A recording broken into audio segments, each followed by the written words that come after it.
Every day in Yatara's life is the same. During the day, he works hard in school and is a top student. And at night, he goes and hangs out with his friends, watching a soccer game while using substances he shouldn't because he's underage. None of you are wondering, why does he live like this?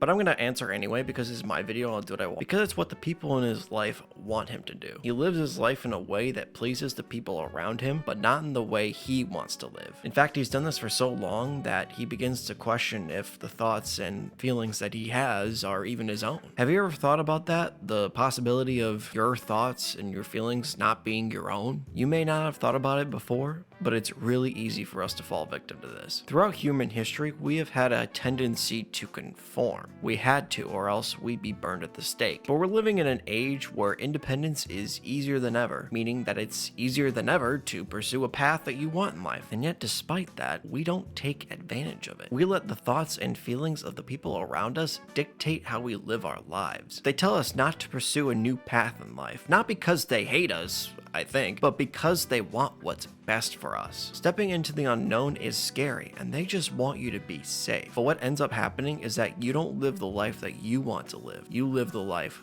they want you to live. In most cases, it's good to carefully consider what it is that the people in our lives are saying. Think about what it is they're saying and why they're saying it, and take that and your own opinion and combine it to come up with your own conclusion. But sometimes we dictate our actions based upon what we think other people will think about it, whether that be right or wrong. And it's not just the people that matter. We let the people who we barely know or don't even like control the path that we take in life. Why do we let people that we don't even care about control what we do? It's not their life. And this also applies to things that aren't even human, namely the algorithm. I hate the algorithm. The reason the video you're watching has 50 views is because of the algorithm and not because the video sucks. Every platform has an algorithm that feeds you content that you want to watch, or at least it thinks you want to watch. It can't read your mind yet, so it makes an educated guess based upon the videos that you've watched and liked in the past. Let me ask you this. Does the algorithm give you videos that you actually want to watch? Or does it give you videos that you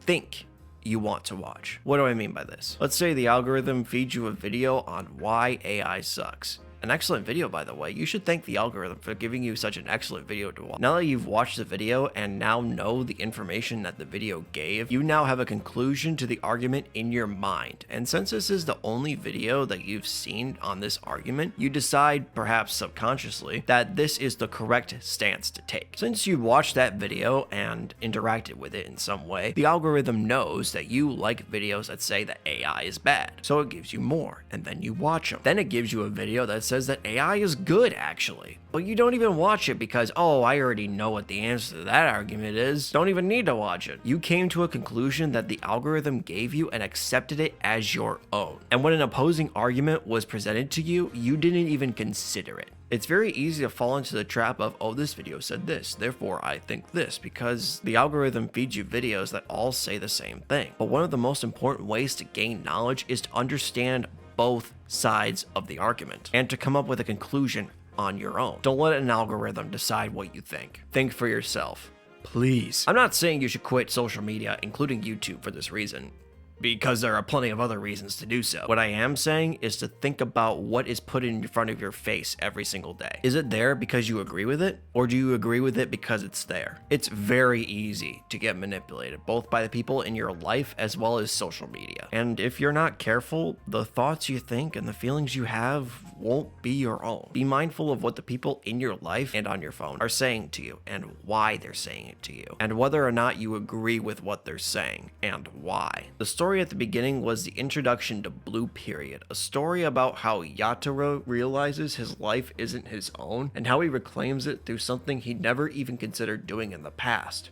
Art. The thought of going to art school is turned down by everyone around him because it was so sudden. It's not a safe path. He's smart, so he's capable of so much more, and so on. But that doesn't stop him from pursuing the path he wants because, well, it's what he wants to do. It's as simple as that. I'm a Christian, which means that I believe that everyone's been called to do something in their life, whether it be to live an ordinary life or to pursue something greater. And if it is something greater, you're gonna get pushback from the people in your life. They'll tell you not to do it, not because they want you to stay stuck or because they hate you, probably, but because they want what's best for you. What you want is out of the ordinary and seemingly unsafe, and they just want you to pick the safe path. But if you feel a deep calling to follow that path, you need to follow it, no matter what other people in your life are saying.